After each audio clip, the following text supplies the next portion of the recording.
Good morning to you and welcome. I've moved to 2 Corinthians 9, and please do read it if you get a chance to read it today.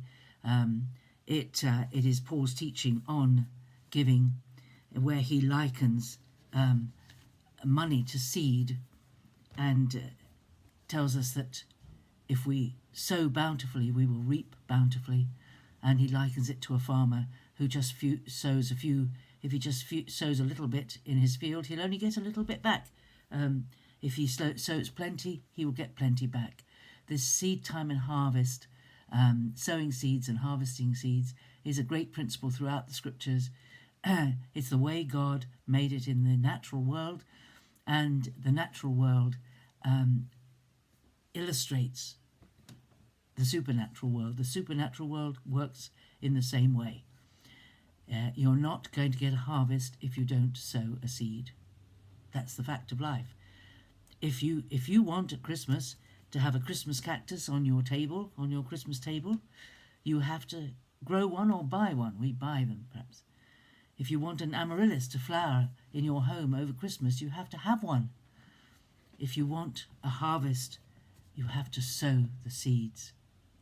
But the verse that was in my heart for this morning is the last verse of 2 Corinthians chapter 9. It says, "Thanks be to God for his inexpressible gift." God gave the most valuable thing he had to the world for us, and that is Jesus. And it was a gift. It was not earned. It was a gift. Now, this time of the year, most of us are consumed in our thinking about what on earth can I give to whoever, your son, your daughter, your husband, your wife, your partner, your friend, your neighbour. What can I give? What can I give?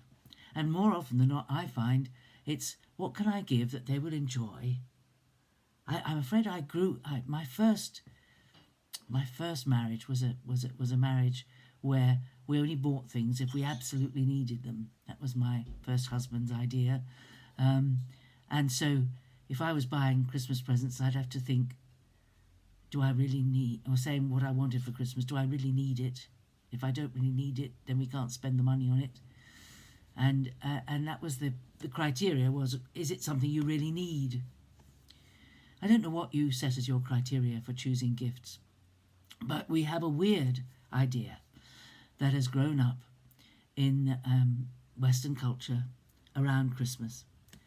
And it started, we think, from the good deeds of a Bavarian or Germanic man or someone, anyway, dressed in green, I think he was originally.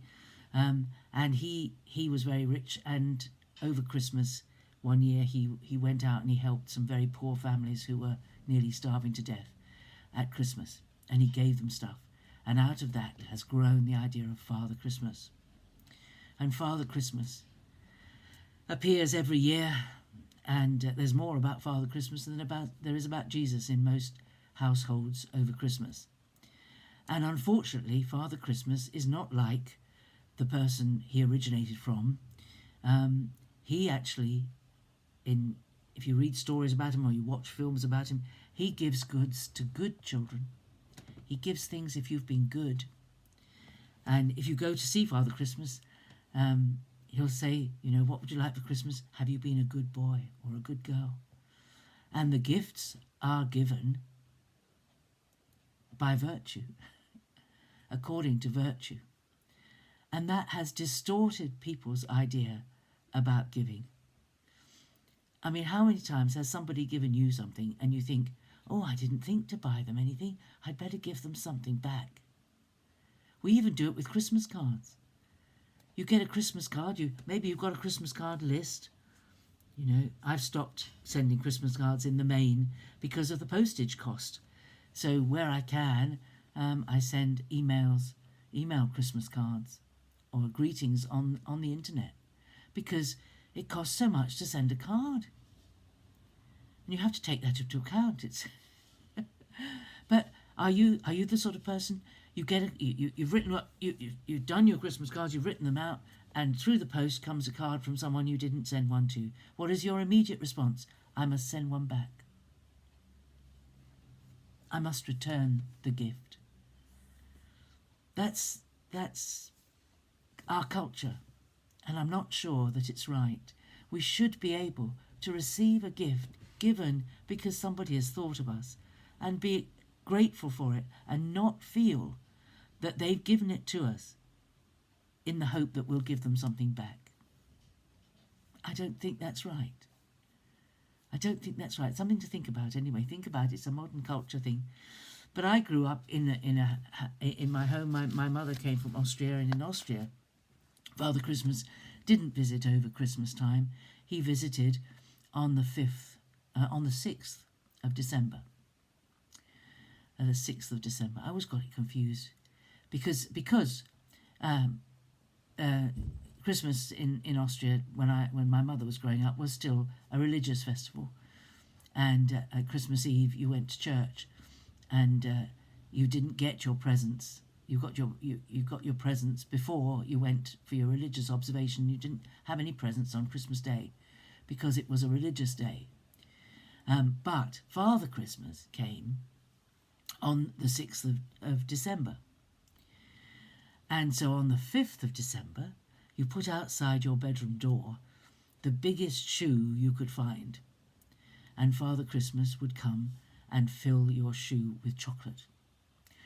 Now, I could find some very big boots to put out on the 5th of December.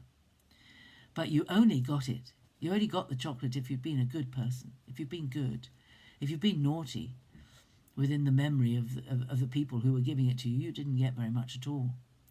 And we have in our culture this idea that Christmas is about giving, but Father Christmas, the great giver of Christmas time, gives if you merit it, if you've been good.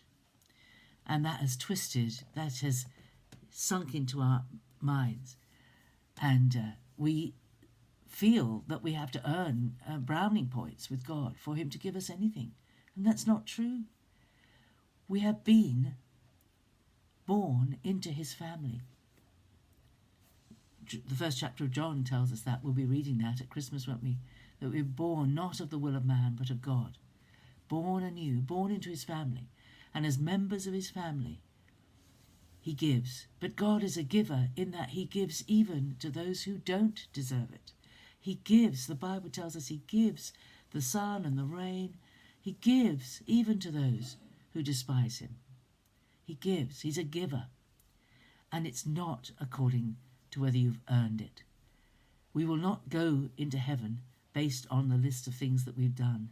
The list of things that we've done benefits us in the treasures that are laid up for us in heaven, but not on our entry to heaven.